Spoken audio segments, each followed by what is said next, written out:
Hello, duckies and dice fiends. Welcome on in. I am Kay. I am basically propped up. I am a very tired Damphir, but I'm here today with a very aggressive little Gilmore. We'll see if he shows up on camera. But I'm the only one who's here. David, who the heck is you? And what the heck is we doing here while I mute to cough? Hi. Welcome. I am David. Hi.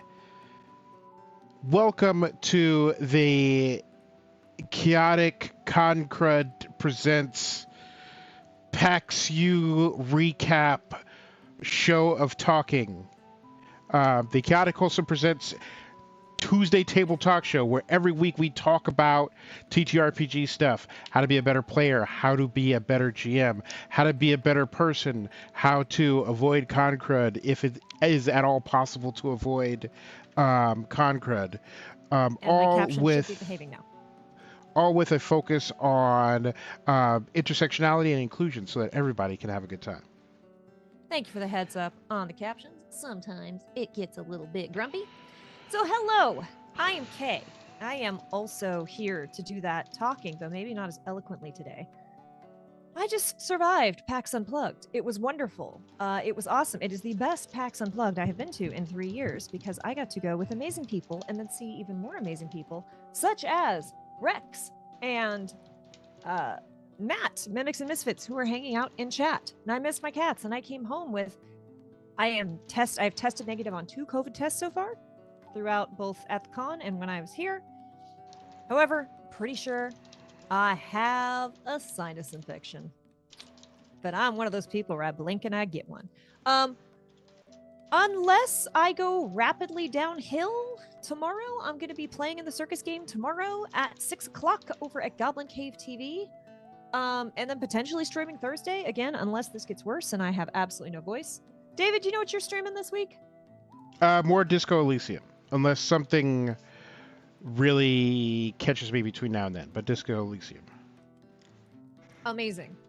And yes, that is kind of what we have.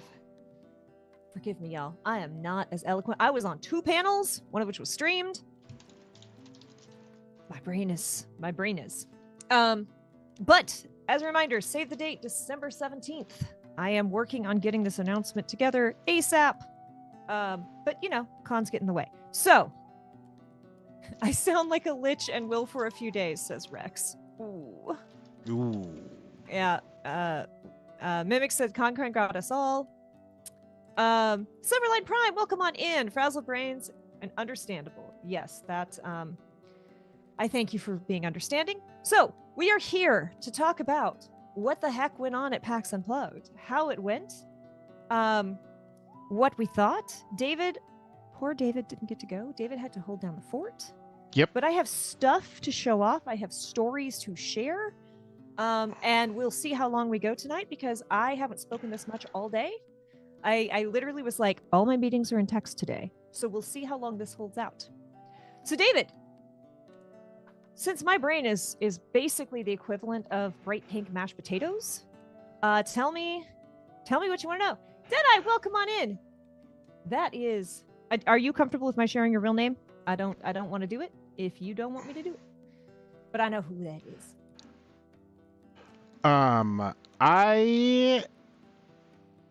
am under the opinion that you should share every second of every day that you spent away from your cats. Well, because they need to know. Yeah, start with what PAX Unplugged is. PAX Unplugged. PAX Unplugged is a glorious gathering of dice rolling nerds. PAX Unplugged, you've heard of PAX East, and you've heard of PAX West, and once upon a time, you may have heard of PAX South. RIP.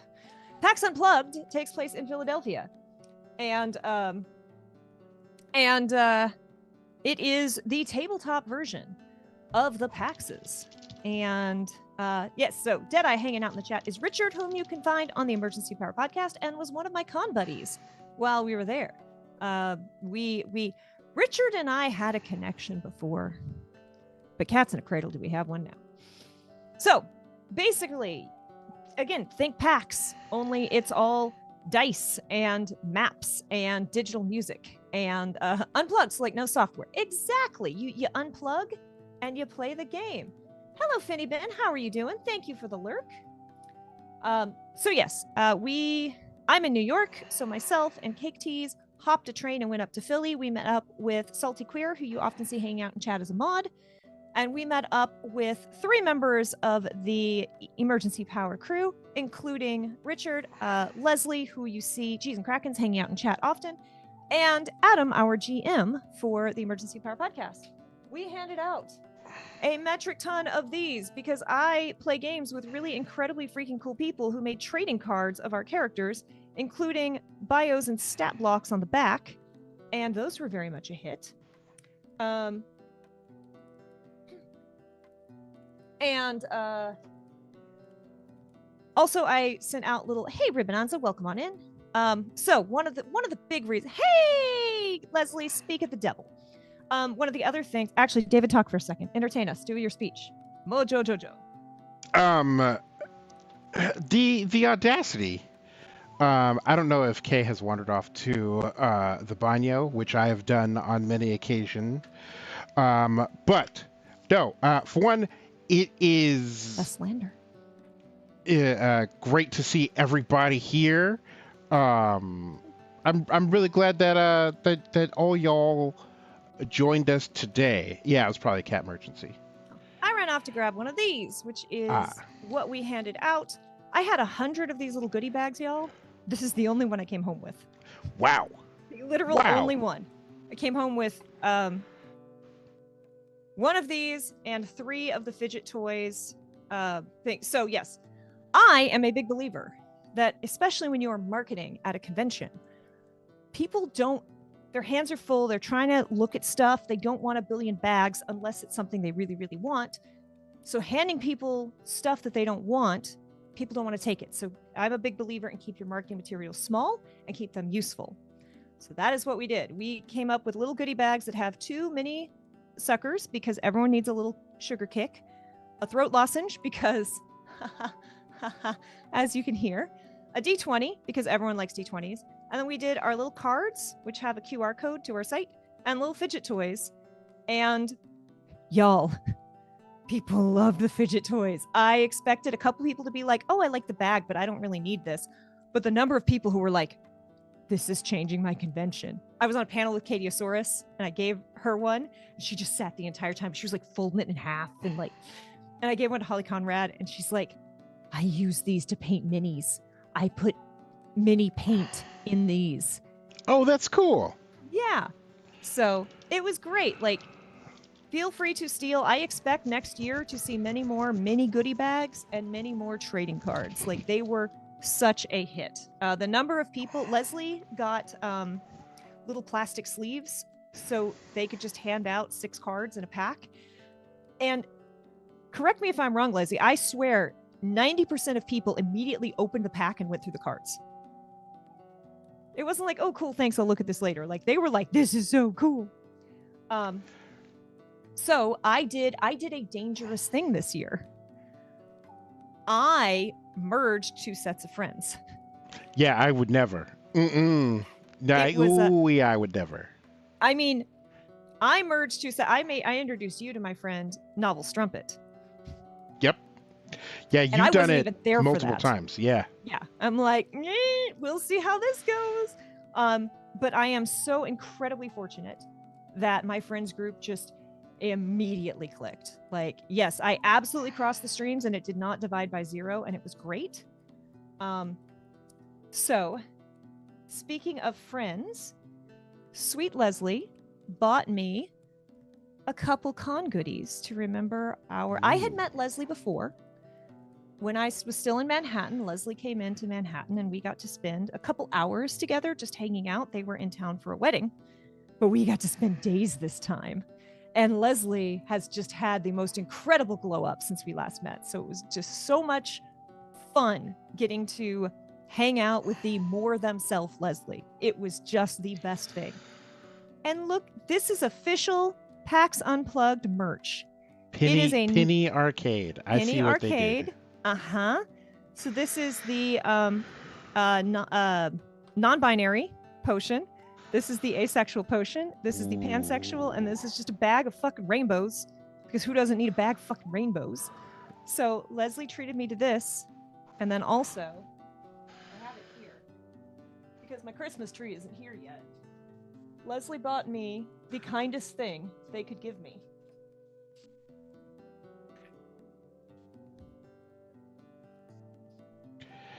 Ha ha ha! That is awesome. That is crazy. My friends think I'm chaotic nice. And 1,000 thanks and a thousand thank yous and all of the love to everyone who put up with me, because I was definitely in con mode and merging two friends and trying to make sure that all my friends met important people. I was in extra con mode. I was at an 11 for about 2 days. You show your, I have not yet. We literally just started. So here was the other thing. So Gabe Hicks, an incredible GM, my second streamed GM ever, for Team Liquid charity stream for Pride Month. Hold on. Yeah, don't trust Ducky. We don't trust Ducky. There's no quacks happening. Oh, we need a quack redeem. Yeah, I guess so.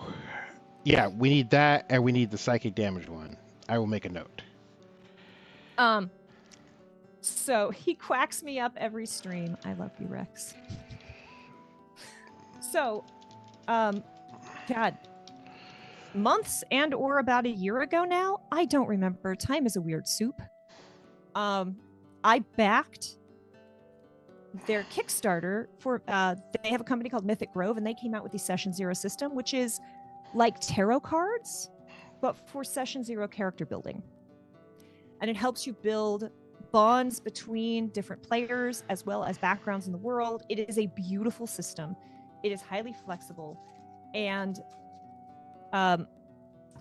they had 1,000 editions of both the books and the tarot cards at the convention before they shipped the Kickstarter ones, because they were trying to figure out how they could fulfill the Kickstarter ones at the convention. But y'all, do not do there's that it's too much. It's too much. So I went to, and let me be clear, Gabe and I go decently far back, and I adore Gabe, and Gabe knows that I am a sassy bench.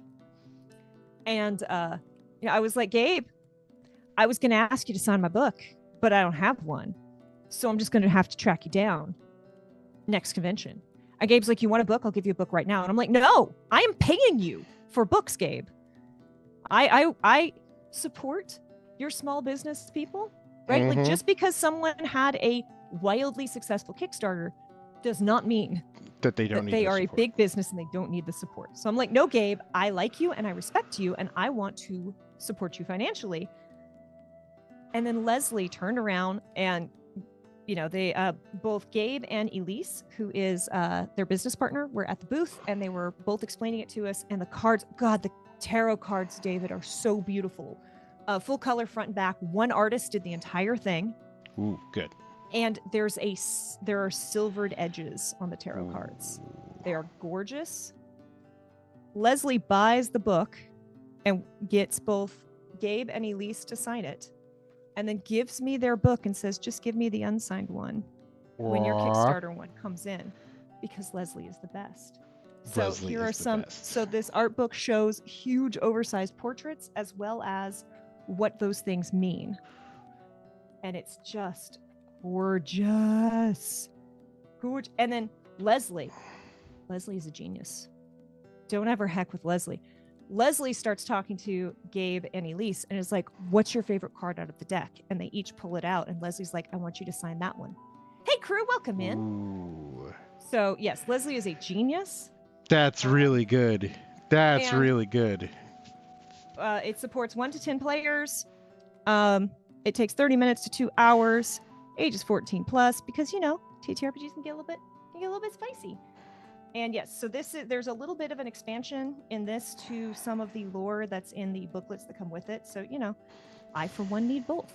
And I will say If I am ever at a table with 9 other people and we're all trying to play the same game, I'm just going to flip the table over.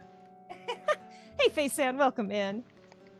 Is that Gabe, as in Jim Dark Magic of the New Hampshire Dark Magic, or another Gabe Hicks, who is a force in TTRPG, a chaos gremlin in the best way.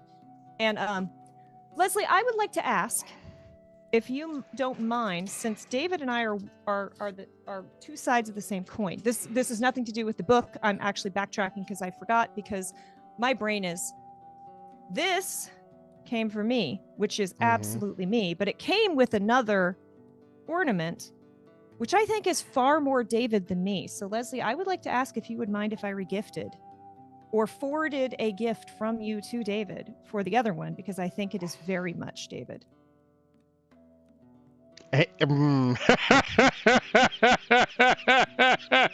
Lawful Fair. naughty. Fair. Excellent. Perfect. Well, thank you. I appreciate it. That feels incredibly David. I'm also going to pause for just a second talking about a PAX stuff, because when I came home, something else, I entered a giveaway from Talon and Claw. Thank you, Talon and Claw. And I won a gift card. And I did not expect to. And I certainly did not expect my order that I made on the way to the train station to arrive by the time I got back. But this chonker appeared when I got here. And you know what's special about this chonker, David? It's made out of buffalo bone. Wow. This is a solid bone D20. And for anyone wondering, it is a chonker. Yeah. The further I delve into TTRPGs, Hey, Logar. The more I'm like, my favorite things is big fuck off D20s. Like, speaking of, okay, so this is a nice big fuck off D20. It got bigger. Right, that one. This, I found, we ended up, Lady Luna, Rex, and someone else. You tagged in someone else, Rex, and my brain is just mush and I cannot remember. But it was from a booth called Foam Brain, and they must have had a con special. Yes, Silver Lion. They must have had a con special, because these were $25 on the website, but I got this one for $12. Wow. Yeah, that girl with honey. Thank you. I didn't see her this year. I feel like I blinked and the con was over, and I met so many great people and did not meet so many others. And then as we're continuing this, Leslie and I stood in line, and Leslie got to experience the joys of a Pokemon card game for the first time, to get a little Quaxley. Aww. We all know my obsession with Pokemon. Here's the thing. Tyranthosaurus, who is truly incredible. I once had a D20 about fist-sized. Yep, that. Tyranthosaurus went to all the other PAXs and got me the other 3 starters. So now I have all the starters for this generation, because Tyran is a true homie. Get you a homie like Tyran. And everyone else in this chat, like, holy cats, y'all. Everyone in this chat is amazing. My only D20 is the oversized pure metal one from Baldur's Gate 3. The Zycrap. I have a giant plush light up LED D20 coming. Awesome. It was an impulse buy on Kickstarter that I don't regret. So, backing up briefly, you know how I said our marketing materials, I specifically designed them to be useful? I was in line for t-shirts with Deadeye, with Richard. And we get up to the front, and Richard's like, how much are the t-shirts? And the poor woman working the booth is like, and shouts, 25 each, 4 for blah, blah, blah, 6 for blah, blah, blah. And her poor voice, because, your voice goes real quick there. And so, solid dude, I speak Gen X metalhead as my native language. I love it. So as she's like gathering Richard's order, hey, Candace, welcome on in. Yes, Kate loved that toy. I think I saved a lot of neurodivergent homies at the convention. So as the woman is gathering up all of our stuff, I just lean over and I'm like, do you want, I don't even pull out the bag. I just had a bag of throat lozenges. And I'm like, do you want a throat lozenge? And she like looks at the bag and looks at me. and her entire face lights up. And I dump 3 of them into her palm. And she grabs a basket of hard enamel pins and is like, "Do you want a pin? Please take one." So I got me in video games. I might need this later. Right. Because this is me. I'm being called out. Most of you know, I have a pin problem. Hi, I typoed in excitement. That happens. I know, Candace. Candace. I went to say goodbye to Candace, but here's the thing: Candace is a beast and was in 4 panels, all of which were incredible, all of which were great. And I wanted to go say goodbye to Candace, but their panel had ended. They had left the room, and they had people lined up to ask them questions because Candace is incredible. So I'm like, they don't see. Candace knows, and I ran away because I apologized to Candace later for not being able to say goodbye, but also I don't want to interrupt, the awesome work Candace is doing. Candace is like, "It's goodbye for now." And I'm like, "Yes, good. Kay is an Irish goober. Okay, well, and then let's see. One of the things I blubbered all over them. Well, I straight up didn't want to interrupt your stuff. Today I learned that barter is alive and well at PAX. Going to bring other stuff to barter with next time. If it's stuff that people want and need, they will appreciate it. Like that is seriously. So the reason I learned to do marketing this way is I used to work San Diego Comic-Con all the time. And I worked it for DeviantArt. Hi, y'all. I used to work for DeviantArt, newbies. If you don't know this, I was the lead moderator and community manager there for 17 years. Yikes. Pain. Suffering. Yep. Suffering. Yep.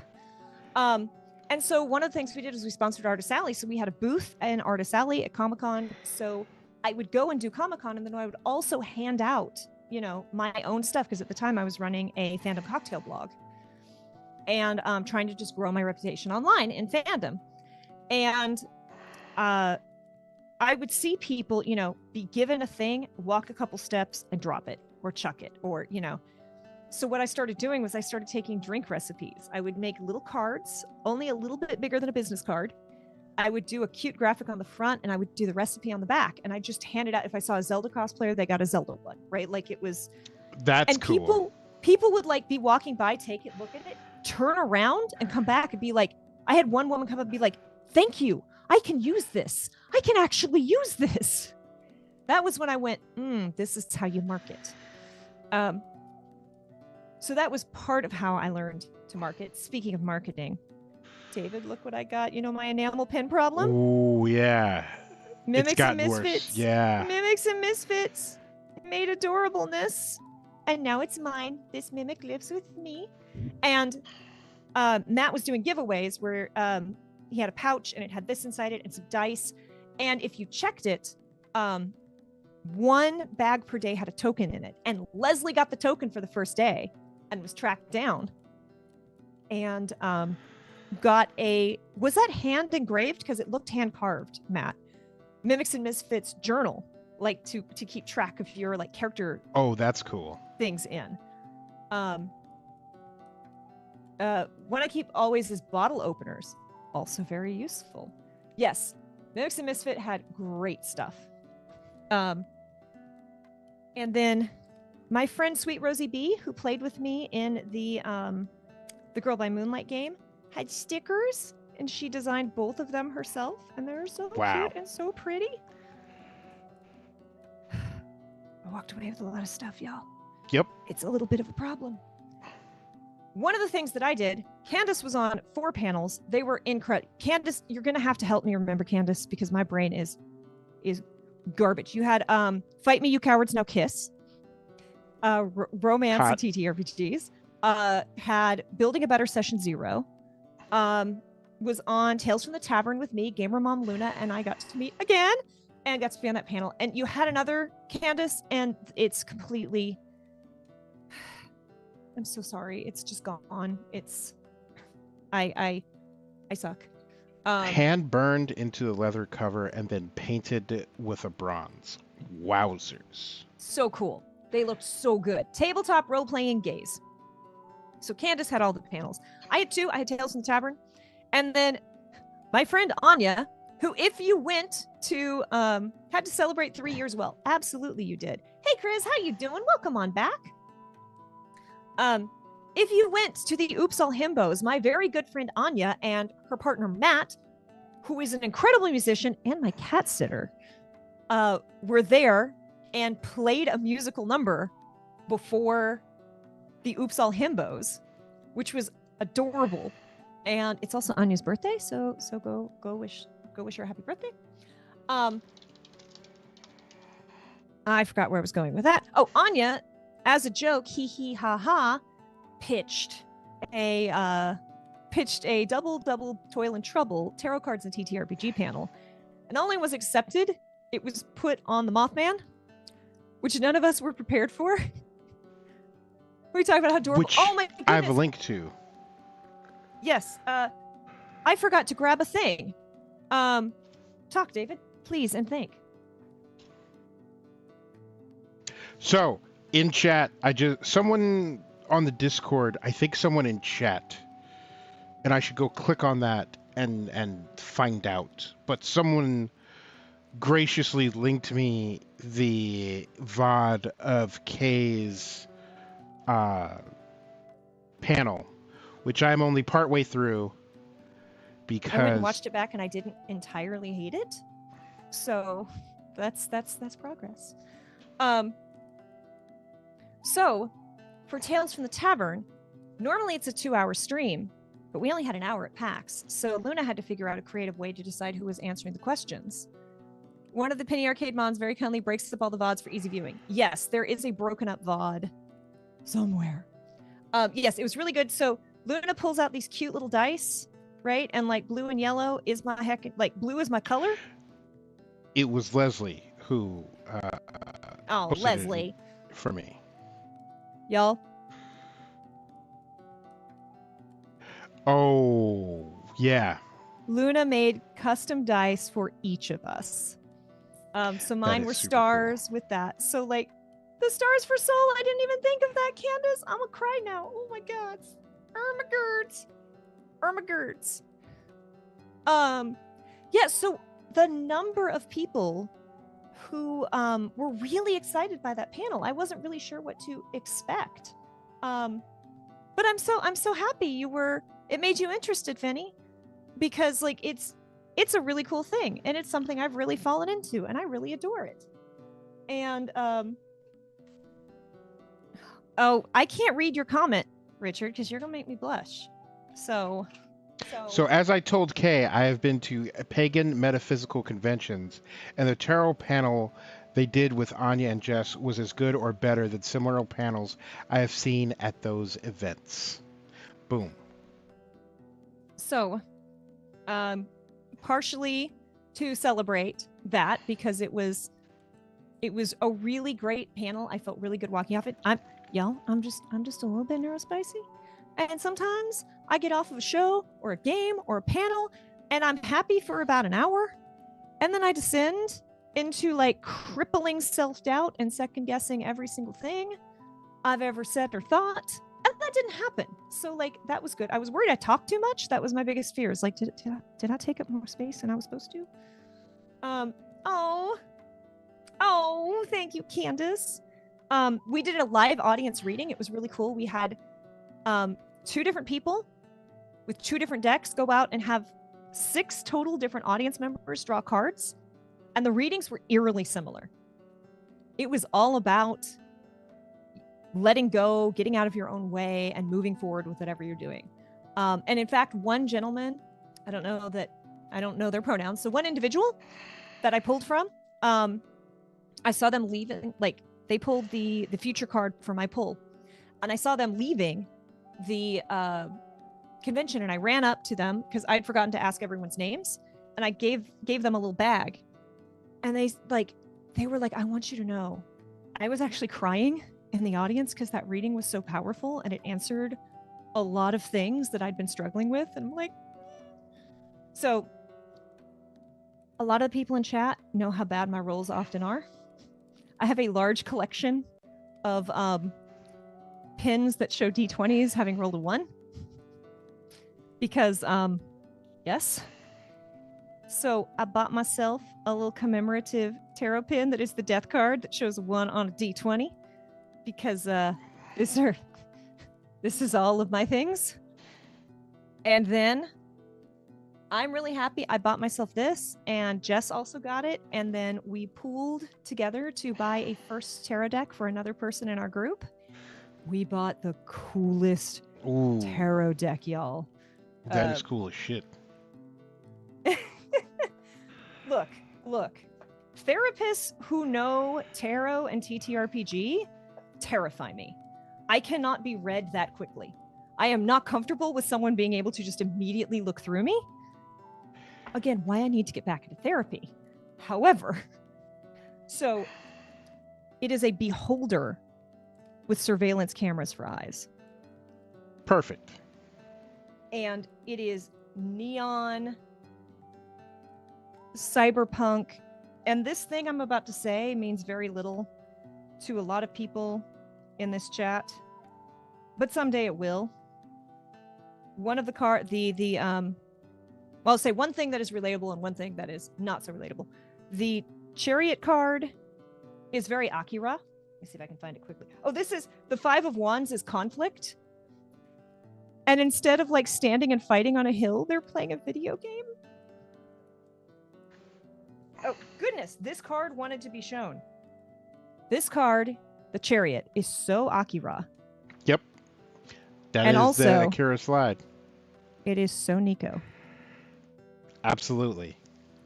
That will mean something to most of you someday if you stick around. So yes, it is such a cool deck, and the King of Wands shows the King of Wands shows a femme-coded character. So it's just look at the sun. Look at the sun card.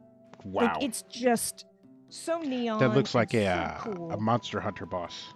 Yeah, like it's such a cool deck. And that's by Weird Works.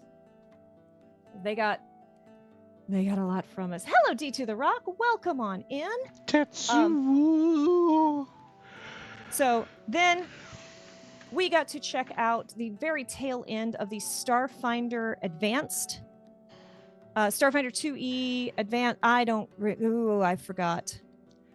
I forgot exactly what they're calling it. Leslie will be able to fix me. We got to check out the tail end of the play with that, with people from The Atomless and from No Quest for the Wicked. And we also got to meet, it's not Kristen, it's not Julia, just 2E. Okay, Pathfinder 2, Starfinder 2E. We got to meet one of the incredible people who works at Paizo.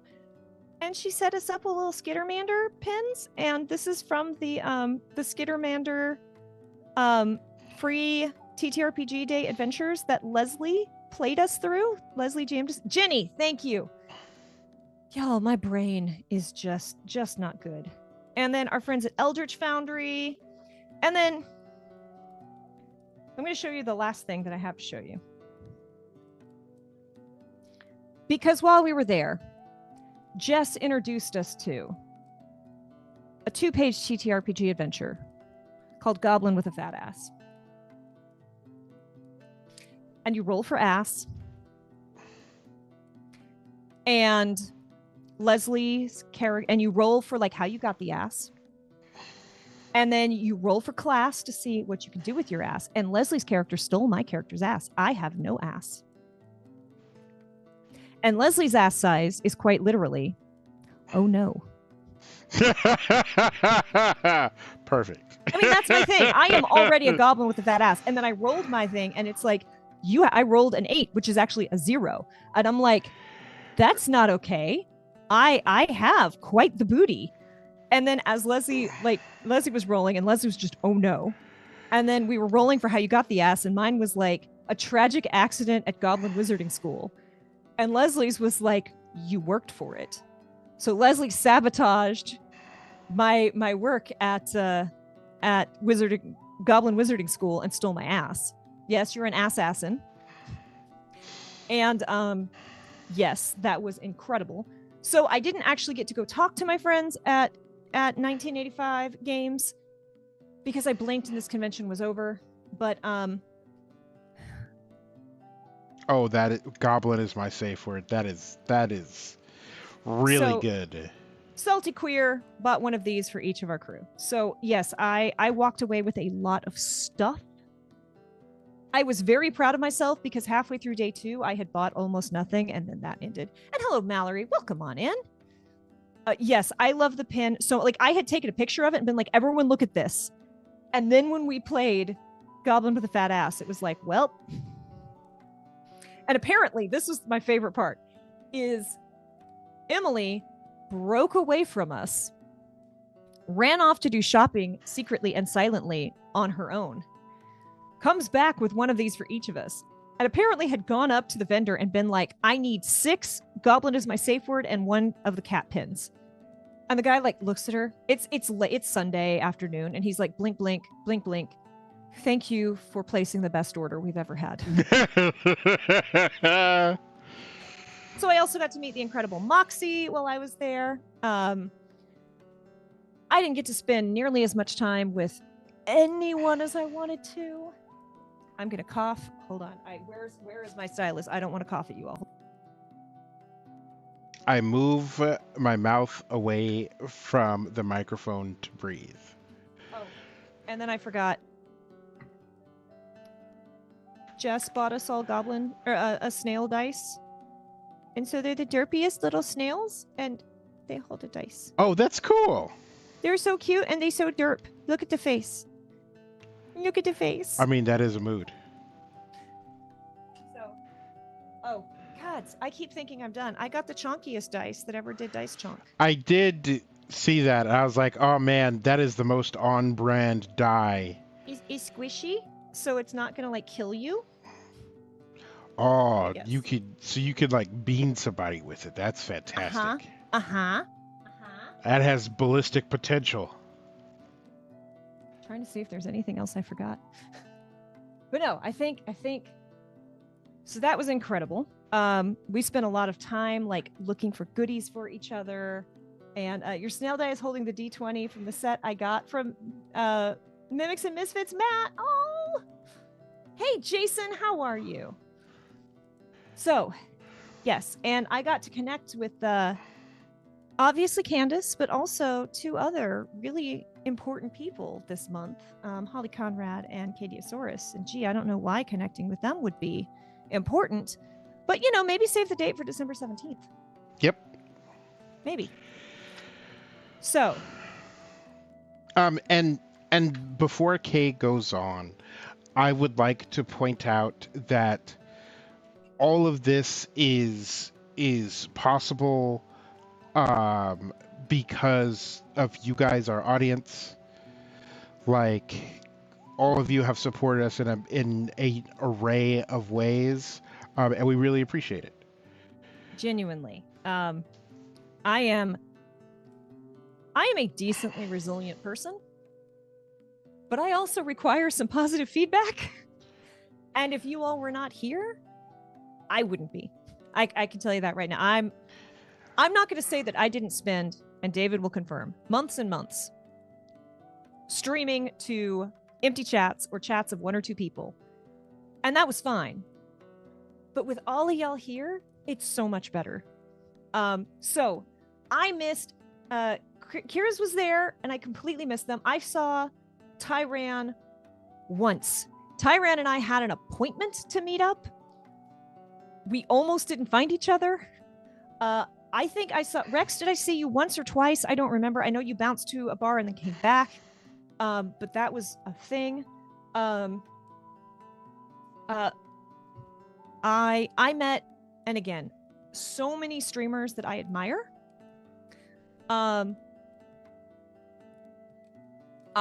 So for those of you who have watched Dimension 20, Court of Fae and Flowers, I got to meet Omar. We were hanging out, having drinks at the Marriott, and Omar was there. And for those of you who don't know, Omar played an asexual character in A Court of Fae and Flowers. Now, let me be clear. This is a Jane Austen romance-based TTRPG. And he came in playing an asexual character. And they were I don't know what kind. They were romantic, but they were not sexual. And they ended up having a romance line. And it was not like the focus of, well, what happens now, right? It was just part of this character, right? And it was not focused on, it was not a big deal. And so I approached him like with that, like, I want to say hi, I want to say thank you. I was wearing the asexual D20 pin that David gave me. And, you know, immediately saw that and he lit up. We're going to watch this. It's going to go into orbit. It's going to go into orbit. Maybe not. There he goes. Boom. Yes, the ace that likes companionship. If you have not seen A Court of Fey and Flowers, it is incredible. So I went up to Omar and I'm like, you know, it did my baby ace heart so good, you know, to see that kind of representation. And I generally expect to kind of say my piece and kind of bounce away. Omar's like, starts telling me stories. Omar's like, oh, while I was there, we were in character creation and I blurted out that I wanted my character to be asexual. And then I immediately felt like embarrassed. And I was like, oh, I should have taken it back. I shouldn't have done that. And it ended up being such a great thing. And so like verifying is not the word. But received so much great feedback. And I'm like, no, it meant so much to me. So thank you. And then I turn around and Iffy Wadaway is there. And so Jess, Cake Tease, and I are like, hi, Iffy. You're funny. We're fans. Validation, that's the word. Omar is so wonderful. And so I can talk about it now because the thing went up. But Iffy was like, I can't tell you much about it, but there's going to be a trailer coming out where I look like this, and showed us their makeup from very important persons. And was just a genuine pleasure. Showed Jess. I had, was just a truly genuine pleasure. So I've seen a little bit of discourse about this, and like, I've said this a couple times. Yes, he just dropped from the ceiling. I try very hard to make sure I know where I am in terms of relationships and potential parasocial relationships. I try very hard to remember, you know, as we say all the time, no one owes me their time. No one owes me anything. I will reach out to people, and if they don't reply, I don't take it personally because their time is valuable. And if they do reply and they do want to play games with me, incredible. The worst they're going to say is nothing. In all of my years of reaching out to people and all of the years where I have encouraged people to reach out to people, I know of one person who received a less than kind, ever so slightly rude or short reply to asking them to play on a game. And the number of people who were just like, yeah, sure, let's play. Yes, and silence is also an answer. Exactly, Rex. That's a very good point. So don't be afraid to go up. Don't be afraid to speak to people. And people, especially in this community, are very open and very kind and very generous. I got to meet... Okay, so here's the problem. My best friend when I worked at DeviantArt, and my coworker was Anjuli. Her mother was a first-generation Korean immigrant and named her after Anje, I believe is the name, but she misspelled it. So her name is Anjuli, and my brain always goes to Anjuli because that's the person I know, but I believe the performer's name is... what's her name? From, Anje, I know from Overwatch. Yes. And I always mess up her name because I reach for Anjuli and my brain's like, no, this is the name you know. I'm like, no, it's the other name. And it's like, this is close enough. And I'm like, brain, stop being so fucking white. Get it right. I think it's Anje.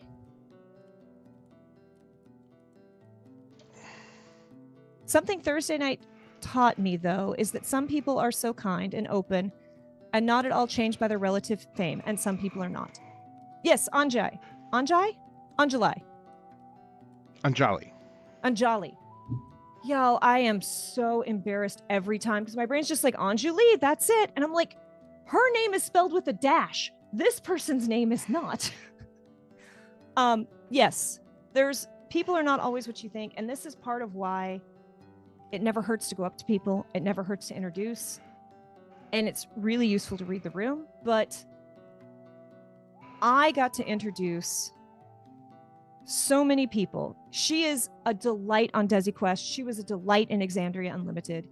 She is just a full-on delight. I got to meet her, and I walked up just to say, like, I really, like, I'm a fan, right? I didn't want to say anything more. And she's like, have we worked together? I am so sorry. I don't remember your name.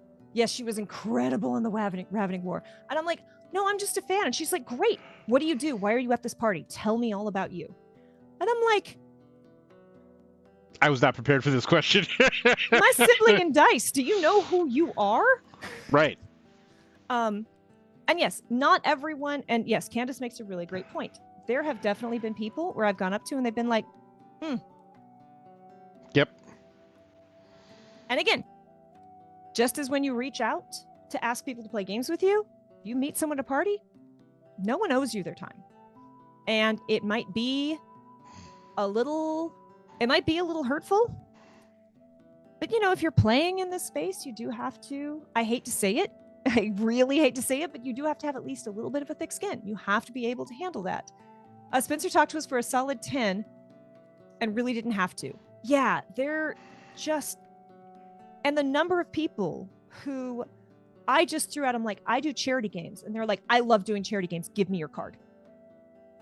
Like, can't promise when, but I love doing charity games. Give me your card. I will email you tomorrow. So again, don't be afraid to do that. Don't be pushy. But don't be afraid to say, I am a fan. I would love to work with you. Here's my info. And leave it at that. I got to meet...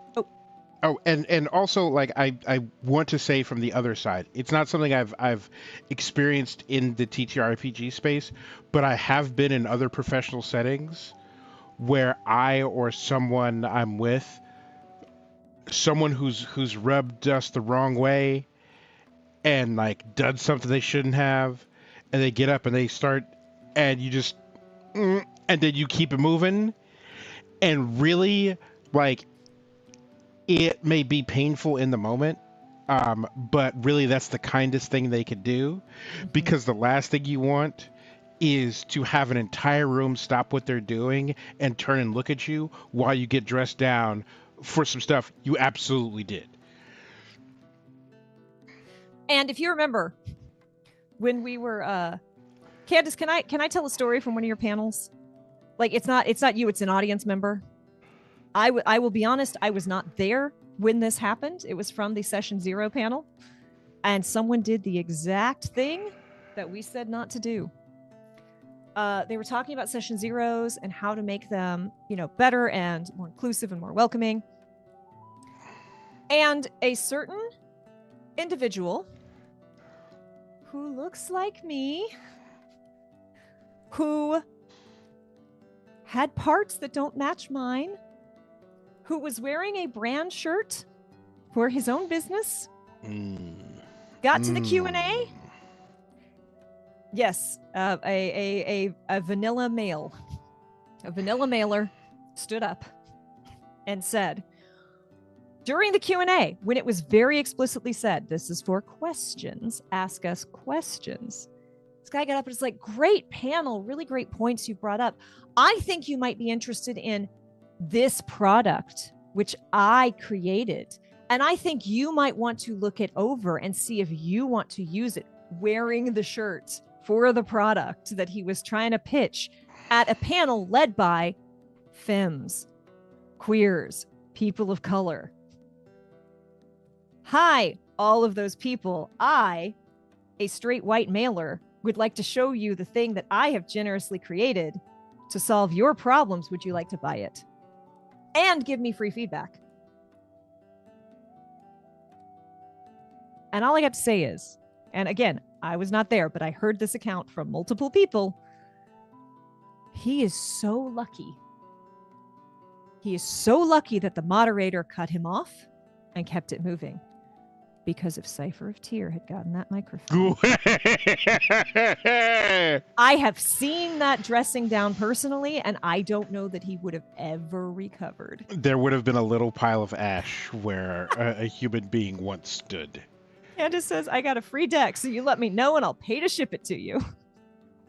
JD says, sounds like the same guy who thought he'd solve knitting for us old biddies. Didn't know anything about the internet. Yes, that was one of my favorite things to follow. And ooh, yes. Ooh, that was so much fun. And they were like, all of these knitters are like, cool, why do you keep saying it's only like little old grannies? You know that everyone in the military knits. And also, oh, you're going to make all this stuff for us. Where did you get your fiber arts degree? And they're like, our what? Oh, well, Right. if you want to make it better, why don't you tell us what we can do better? No, sirs, I am not giving you free consultation. The wave of cold that came over me because I was like directly in front of Cypher. Right. Yeah. Yes. Ooh, ooh. I respect you, Candace. I respect your control because I know I would have rolled my eyes. Oh, Mallory, it took everything in me not to make some awkward sound. I was sitting directly beside the phone that was recording the panel. Oh. Oh. I'm sorry Nitty and Ravelry is gone, JD. But yes. Again, I'm not like, I am sure, and we have learned, the more we've gone out, the more we've done, we have learned that there are definitely tricks of the trade that we don't know, that we are learning, that we are getting better at. But we've at least got some solid foundational advice. Oh, Nitty is awesome. Okay, good. Yeah, don't be that guy. It's not that hard to not be that guy.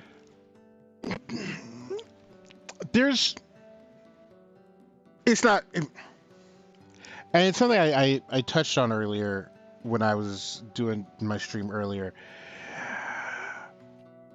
At the very least, have the presence of mind to avoid very drastic, very public consequences to your behavior. Like, Yeah. I know it's a lot to ask for everyone to not be shitty. I wish I could ask this of the entire world, but at the very least, like, have some presence of mind. Don't ruin everyone's time by making this public disaster center upon you. Yes, Chris says, that being said, I have a product to pitch you all. Product does the thing you want, and I know better than you. So everyone pay attention to me right now.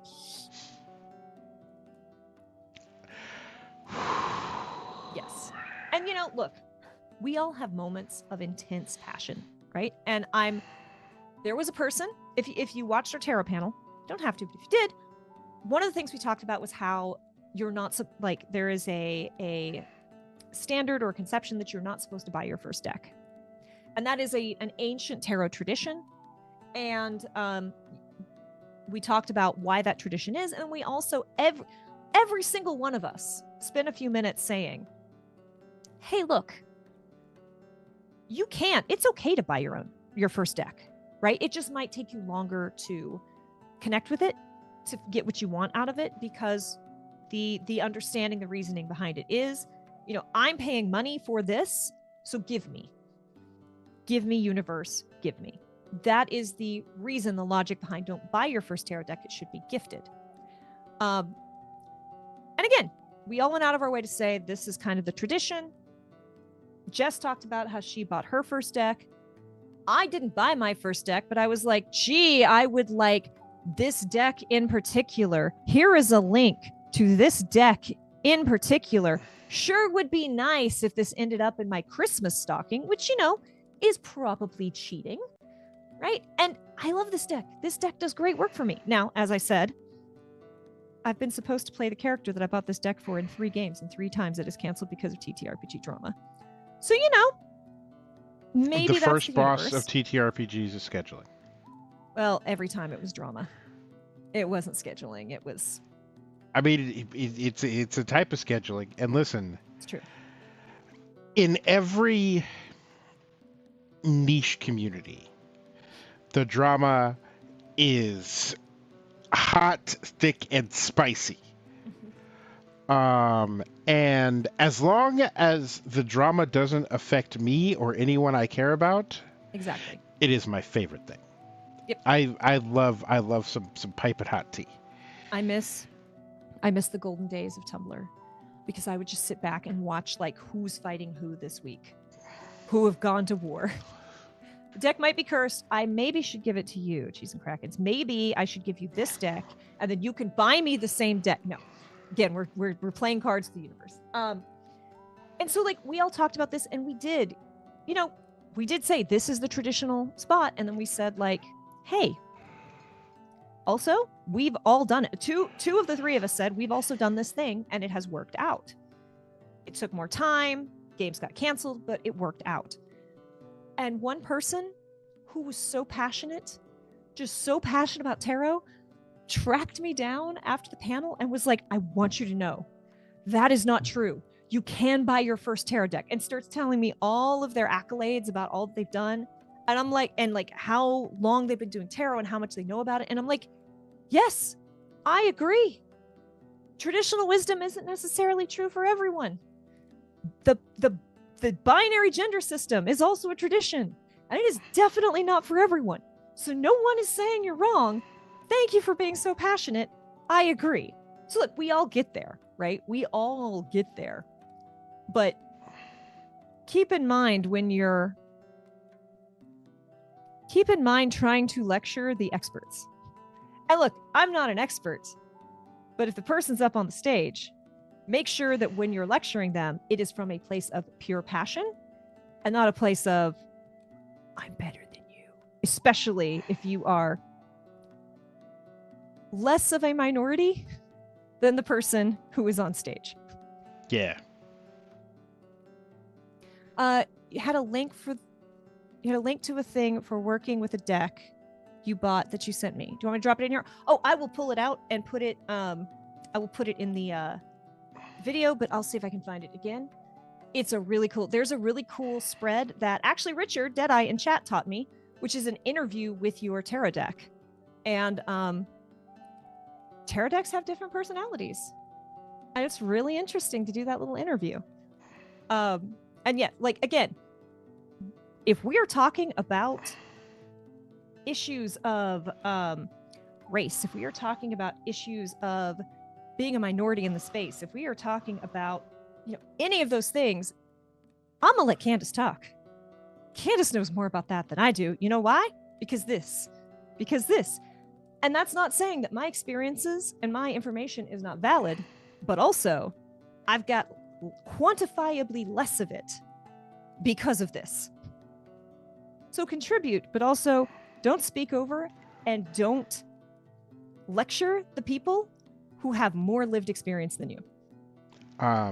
Deadeye says it's also rude to waste the audience's time self-promoting when other people had valid questions and came to get feedback from those panelists.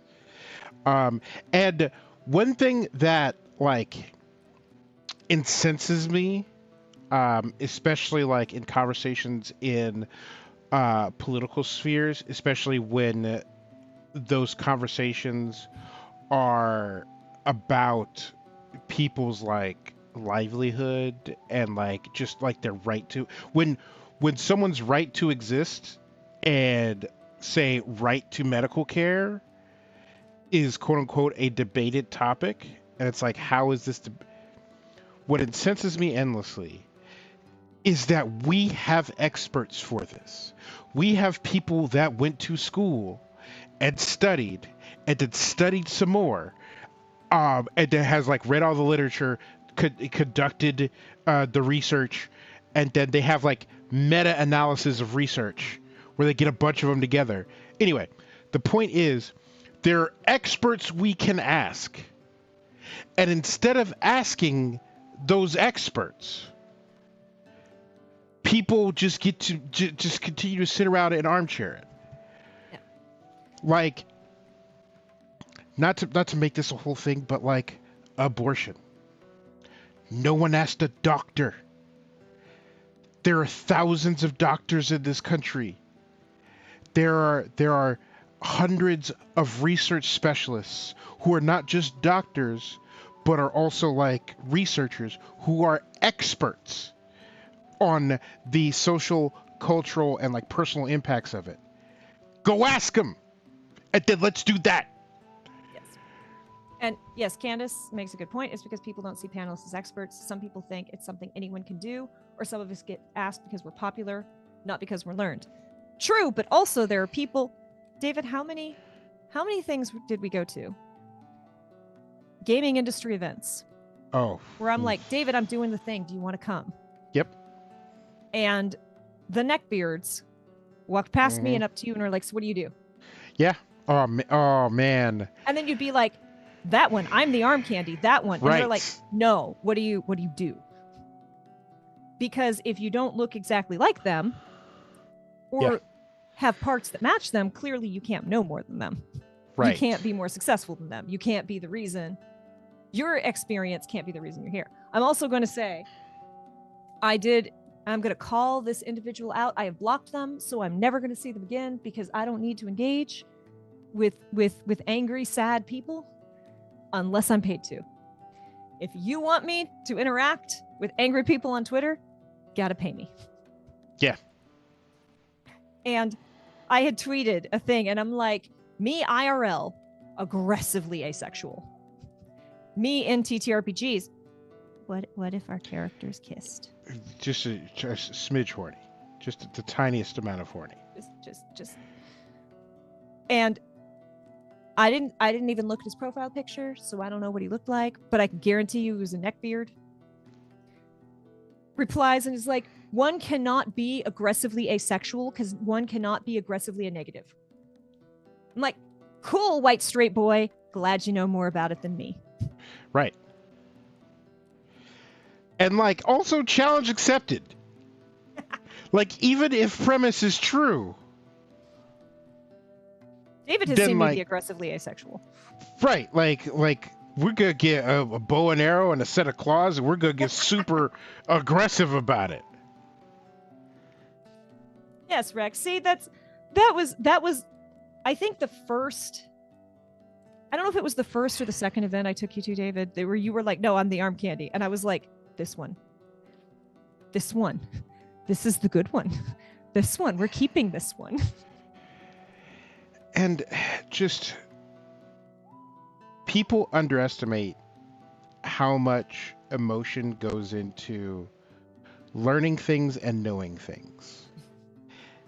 And until you have that fundamental understanding about yourself and about others, like that you don't.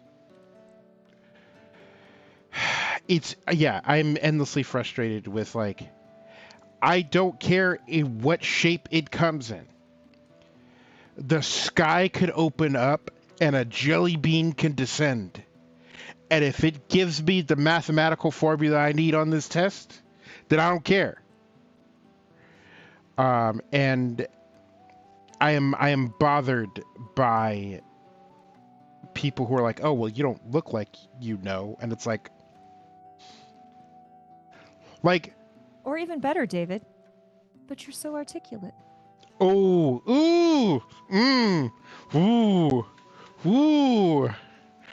I have been present when David got one of those.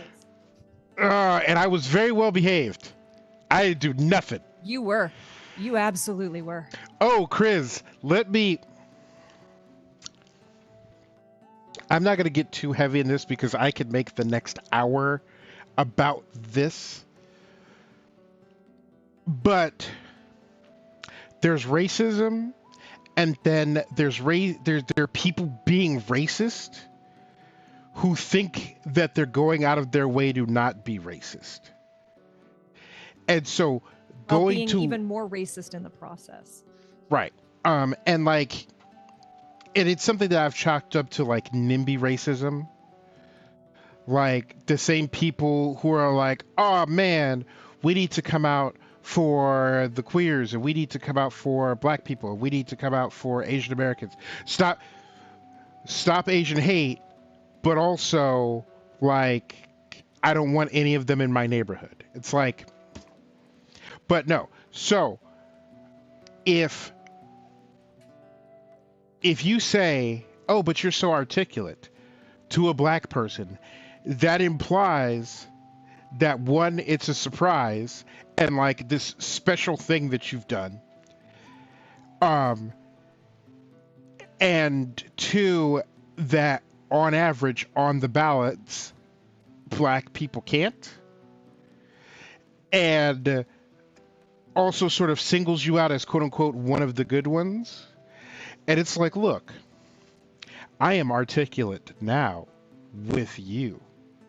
But the thing that you are sort of sidestepping and like side eyeing as you go around and reinforce the idea that we all talk like we're from the ghetto. Guess what? I am from the ghetto.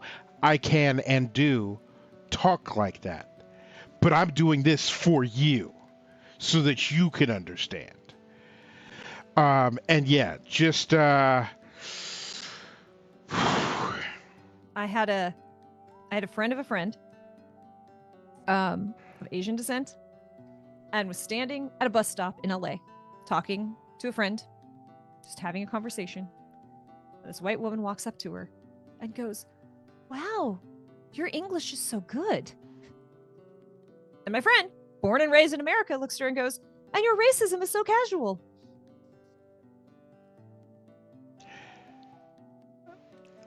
It's right up there with like, no, but where are you really from? Oh God, where are you from? Yes, your racism is so casual. I have stolen that when other people say like backhanded things to my friends of color. I'm like, "Oh, and your racism is so casual." The number of times I get, "Oh, that's not racist." I'm like, "Oh, no, this is both of us are telling you. A person who looks like you and a person who doesn't, that's racist." And like, and it's doubly problematic because there are people who actually mean it in a not racist way. Like a friend of mine has said to black people in the past, "Oh my, you're really articulate." Now, she says this as someone who is extremely well educated, and meets a bunch of other really educated people. And for all of the educated people she knows, this person is particularly good at it. And then like 10 years later was like, "Oh my God, that is just the most racist thing. Did you?" But it wasn't about like the blackness. And there's a lot to be said about frames of reference and knowing where things come from. It's like We're just talking about Riz. right. Or it's like like an old white woman has called me a Negro to my face, and if I didn't have the proper like historical context of, oh no, when she was learning about these things, this was the polite way to refer to black people at the time. And so she was being polite. And it would be rude and disingenuous of me to like snap on her when she was just being nice. And she just didn't know. But like, and you extrapolate that out, and if somebody says, "Hey, I'm going line dancing tonight, do you want to go?" And I'm like, "No, why not?" "Well, it's racist." And they're like, "Huh? No, it's not." And it's like, well, you don't really understand the history of why line dancing is a thing. Square dancing. Sorry, square dancing, not line dancing. Or like, like people don't know why cornflakes exist. And it's like, it's puritanical bullshit.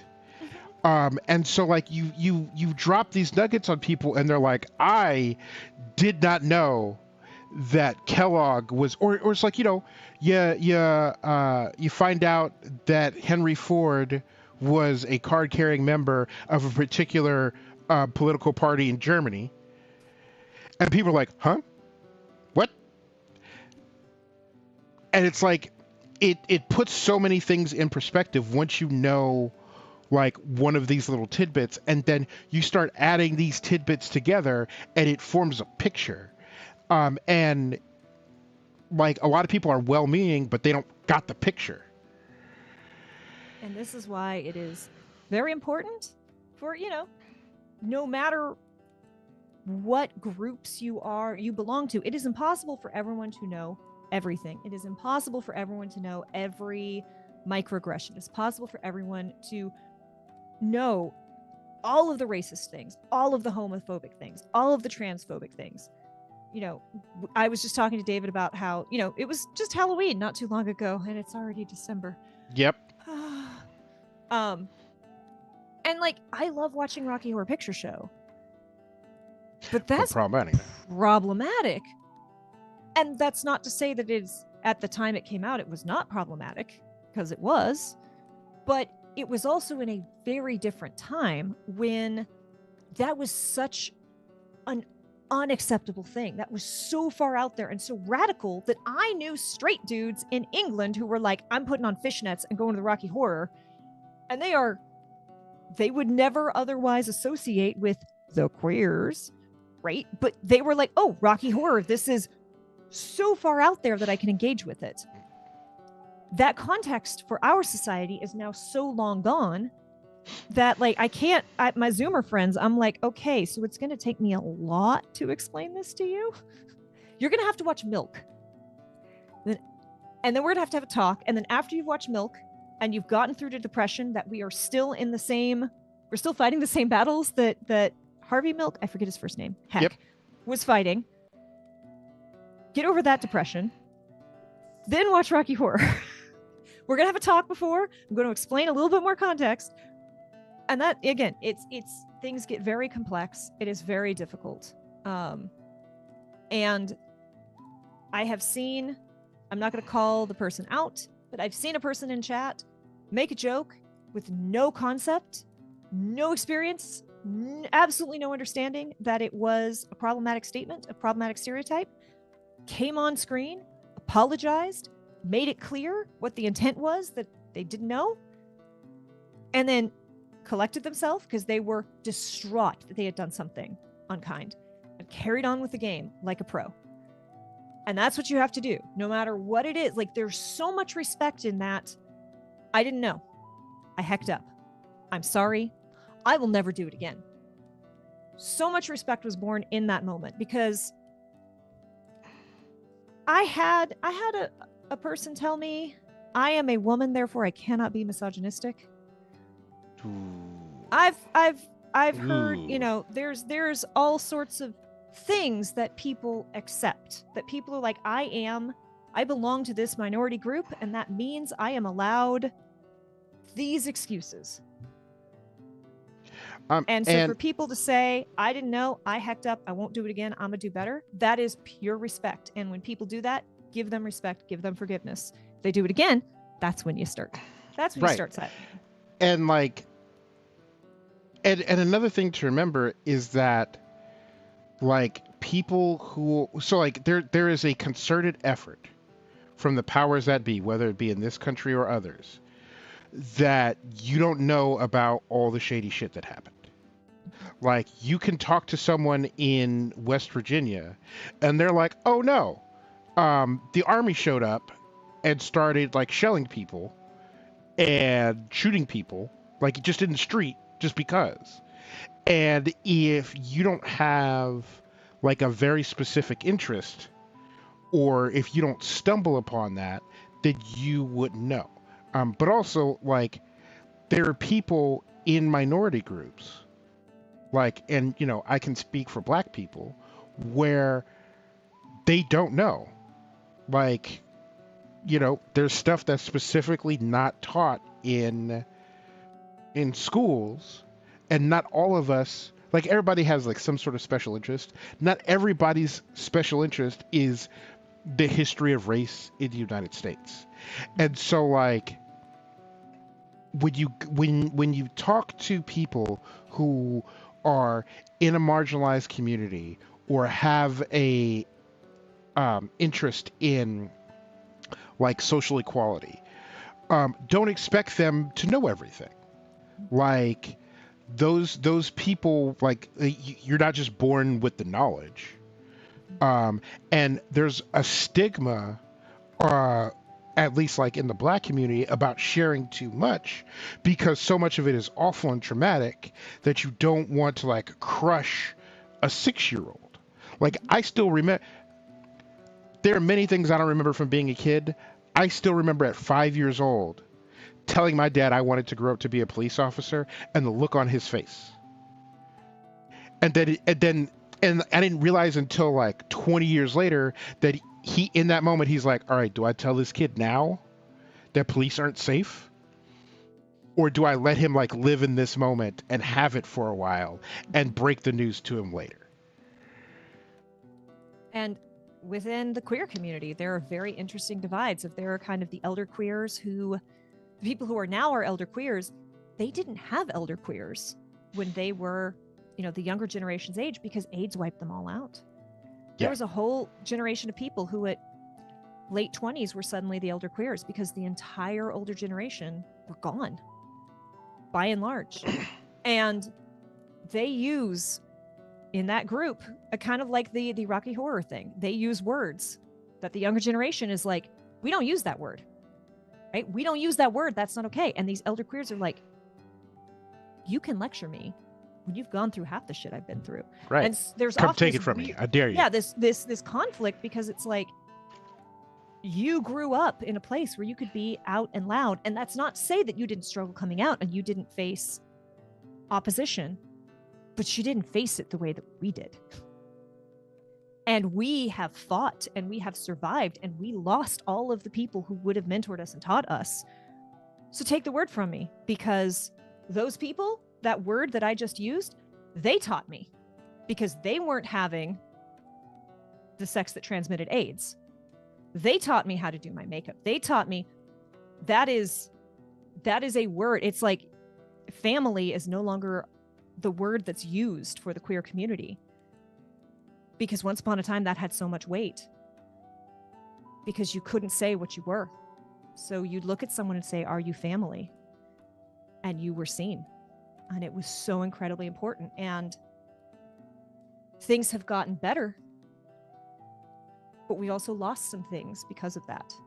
It's a very interesting, this got very, very heavy and very serious. I'm so grateful to have the friends who supported me when I came out as gender fluid. I don't think I would have had the courage otherwise. It's, again, not saying that anyone this day and age doesn't have struggles and doesn't have challenges. But it's not, again, I struggled for a very long time, even to come out as ace. I came out as ace, and I was told by the queer community in no uncertain terms, you don't suffer like we do, so you're not part of the community. And I said, okay, fair. And then I got older and learned more and processed, and I was like, no. And I still have imposter syndrome about that, but that's a whole other. Being queer enough, being afraid that you are not queer enough is the most common experience in the queer community. Go, David. I mean, the number, and like this is particularly relevant to like our communities, the number of black people who have wrestled with, well, like, am I black enough because I do blank? And like I remember, not black enough, or you're so well spoken. Right. And like, and Kay like watched me have the realization of how plugged in the black community in the United States has been with Chinese and Japanese and Korean culture going back to World War II.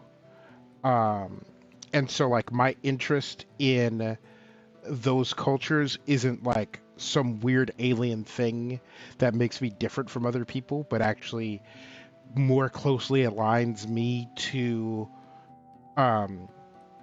to my communities, like the Wu-Tang Clan, the rap group that based their whole identity over a Chinese monastery. Like, yeah, so like there's an imposter syndrome even when it is impossible to avoid being associated with that community. Like, how can I be black, unquestionably black? Like everyone can see, like, oh, he's, but also not feel black enough. That's just it's just. Mm-hmm. But you know, that's how communities work. Yeah. And some people don't want the label, right? And it all is complicated because people are complicated and binaries suck. And just be kind to other people. Hey, Kato, how are you doing? We are probably close to wrapping up. David, do you have any final thoughts on this? Because otherwise, I'm going to bring it back to I saved the best for last. I want to circle back to my original point of there are experts, whether it is about medicine and medical procedures, whether it is about racism and like discrimination. You will hear people talk in a vacuum and argue in a vacuum with no facts, with no data, and they will try to argue that this is an unquantifiable thing, that you can't have concrete evidence. And there are experts who are loaded up with data and facts and research that unequivocally proves what is right and what is true and what is false, what is right and what is wrong. Seek out the actual experts about things. Yeah. And also, if someone says they are a thing, trust them. Yeah. People know how are you going to know? Right. Like the number of people. And again, part of the reason, and I said that, Chris, ACE is part of the community. You were part of it, and I'm sorry you were treated that way. I experienced the same thing in West Hollywood, of all places. And I know I'm not going to call anyone out, but I have spoken to other ACE people who have straight up said I've had more trauma coming out as ACE and more intrusive questions coming out as ACE than I did coming out as gay, coming out as dating a trans person, as, any of that. The number of people who I would say, hey, I'm ACE, and they would start asking exact details of my sexual history. What have you done? What have you not done? Well, if you haven't done X, how do you know you're not? Yeah. Do you want to sleep with a dog? Gross. That also illegal. Because sleeping with a dog is exactly as enticing and attractive to me as sleeping with you. So that's my answer. I mean, I met some dudes like that. And also, as Salty said, we were discussing this, no one is asking, how do you know you're not straight if you haven't slept with someone of the same gender? And I realized or remembered something about like pronouns and people who are trans, and you don't have to be trans to change your name. Mm-hmm. I know multiple people who have changed their name as an adult for one reason or another. But also, in addition to that, people refer to me by all sorts of different things. I get David, I get Dave, I get D. A dude calls me Dawe. I don't remember why. I get Ducky. I can't see you as Dave. Right? I don't get it. Right? I get, and then I went to school with a guy named William. And like in his family, like dad calls him William, mom calls him Will, one of his siblings calls him Billy. We knew him as Billy. Another Bill. Like they all mean him. So if you can call William Billy, if you can call Raphael Ted, and you can call them the artist formerly known as Prince. Right. if you could look at me and refer to me as my gamer tag, then you can look at someone else and would they introduce themselves and they say, "Hi, my name," then you use that. When they say my pronouns are, you use that. And in addition to that, there are tons of people who, like, this week they're like, "Hi, my name is Bob." And then you know Bob for a while, and then after a while Bob is like, "Hey, I'm Mary." And it's like, "Okay, hi Mary." Like, it's that simple. Why is And it is work. But again, if you can change what you call him to the artist formerly known as Prince, if you can remember their character's name in a TTRPG and their name, you can do it. I promise. Yes, it's going to take some work. It's especially hard if you've known the person for a very long time. But if you care about them and you're a decent human being, listen to them and try. And if you sincerely mess up, they're going to forgive you. They're probably going to gently correct you and move on. And don't have the meltdown because you got it wrong. Right. There's just... That is perfect. Dead name died. Perfect. So. And also, if somebody has a dead name, don't go. I've been very fortunate that people I've met who have switched names for a variety of reasons have shared their dead name with me. And again, names I will take to my grave.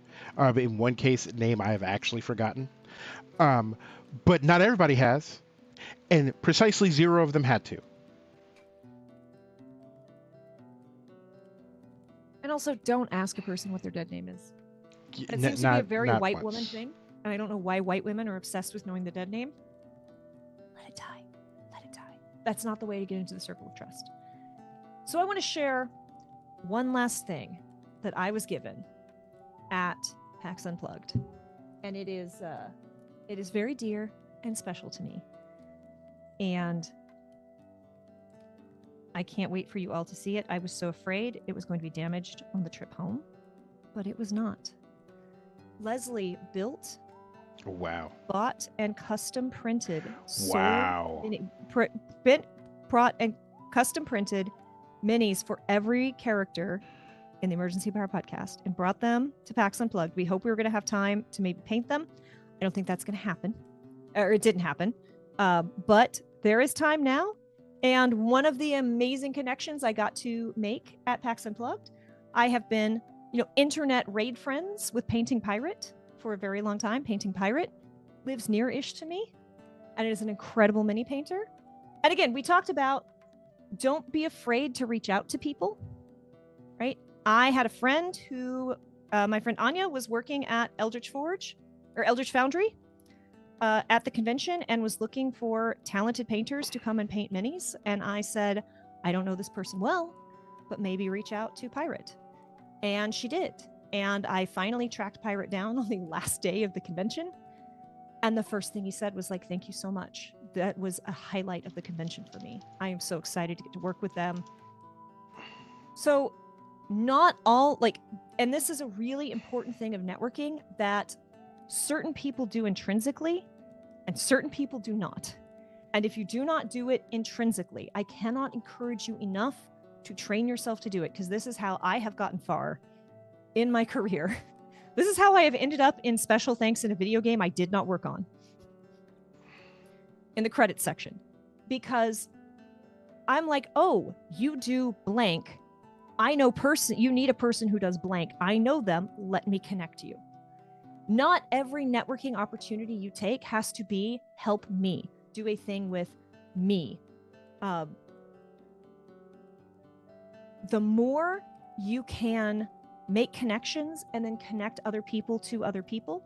Matt frickin' made me teary because I am tired.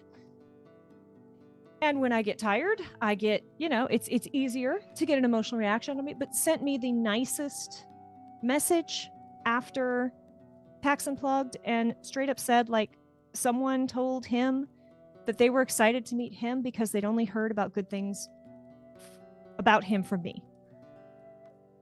And those connections mean so much more than walking up to someone and saying, will you be in my game? Walking up to someone and saying, or telling someone this person is a good person. I've seen their streams. They are not going to drop a slur on your live stream at the panel. This person is vetted. They do the thing you need it to do. Maybe reach out. Makes such a difference. And genuinely, if you help people get those connections, if you help people get opportunities, expecting nothing in return, you will get so much back. Now, don't get me wrong. There are some bad players. There are some bad actors who will absolutely take advantage, but I'm not saying keep a tally, because don't keep a tally, but it's easy to feel when people are taking and not giving. And it might take you a while to figure out that they're taking, not giving. But you know what happens when you give to a person who doesn't take? Other people see that you are giving, and they notice when you stop. And they notice when that person is not giving back. I have had people reach out to me and be like, you're doing a lot with this person. Are they taking care of you? Do you want to come do a thing with me? I will give you, more opportunities than you had. And again, I'm not saying play a game, be genuine, but the best marketing, the best networking you can do. So many people think networking is a dirty word. The best networking you can do is, I am a fan. Here is not in a creepy way, not in a, I've followed you home, I know your favorite things, but in a, I've watched your material, I know what you do. I'm not coming up to a Magic the Gathering player and asking, what's your favorite D20? Which again, may be a valid question, probably not the most valid question. If you do that, if you are, hey, Jess, we were talking about your panel earlier. Yes, Yep. If you do that, if you reach out to people without expectations, you will get so much back. Your networking, your marketing will be so much better. And then you might meet incredible people like the Emergency Power Podcast who will custom make you and then print you your Starfinder character so that you can paint it. And I don't know which tarot cards are going to be in Soul's hand, but that rainbow holograph is going to be real fun to.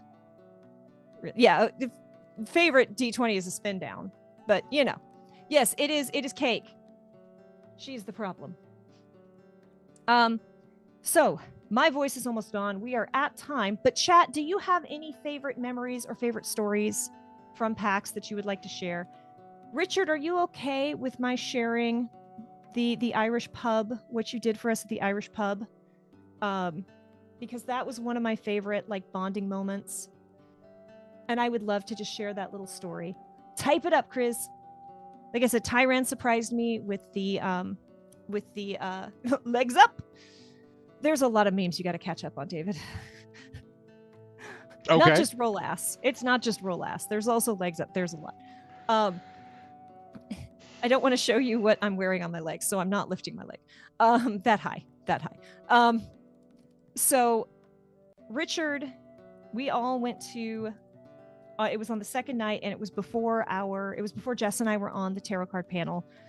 And we were both a little bit nervous, and we kind of needed, we needed to eat, and we needed to calm our nerves. So it's me, Salty Queer, Cake, and then our 3 incredible EPP people. And we all order food. We all sit down. We're ready to order. And Richard's like, so here's the thing. Now keep in mind, Cake and Emily met the EPP crew for the first time, like a day and a half before this. And Richard's like, I have been talking for a really long time about taking the entire EPP cast out to a whiskey tasting. He turns to them and he says, I consider you both honorary crew. May I buy you whiskey flights and explain to you what the whiskeys are, what they taste like, all the histories behind these whiskeys. And while we were drinking, he's describing the whiskeys. I'm having a couple sips and then handing them off to someone else because I had to be on stage because I'm like, I can't get sloppy yet. But we also did some tarot pulls to talk about the past. He taught me a really cool 4-card spread instead of a 3-card spread with 2 cards for the future, high road and low road.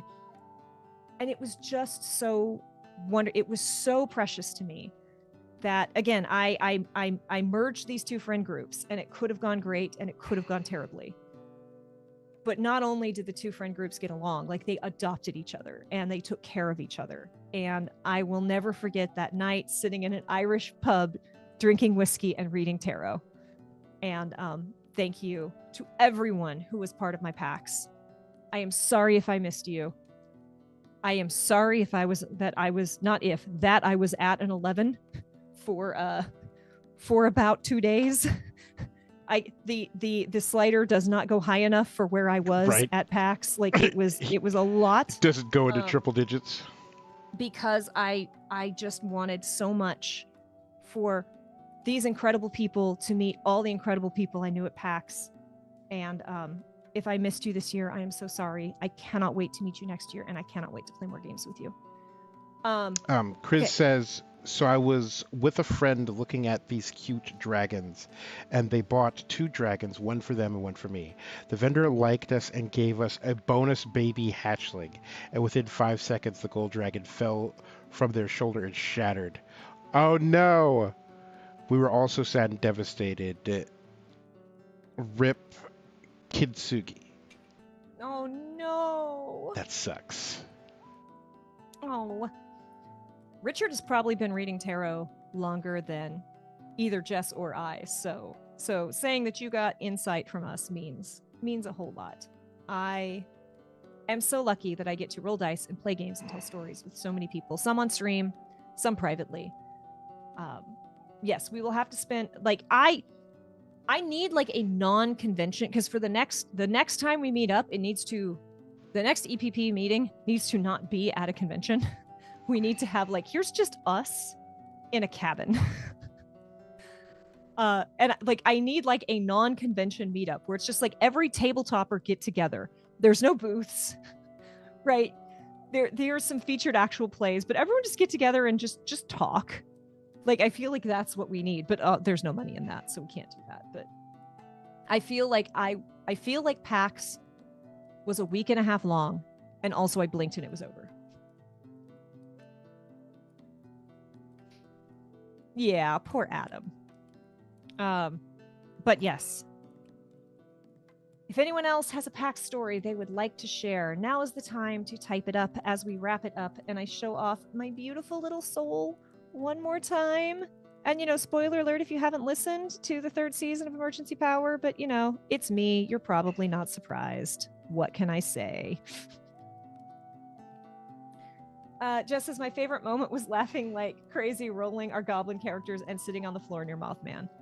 It was near Crab God. Gods, we laughed so hard. We rolled ass. Goblin is our safe word.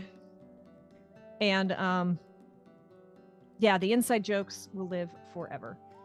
It says there needs to be like an industry-only meetup, talk ideas, introduce each other, live life. Yeah, there was just too much. Quite literally, y'all, this isn't even all of them. These are the business cards I walked away from that I just had stacked up for my suitcase. There's more in my travel bag because I haven't unpacked the travel bag yet. I have so many emails to send and I'm so tired. I bet. With that, any final questions for us, David? Making Leslie laugh is the best.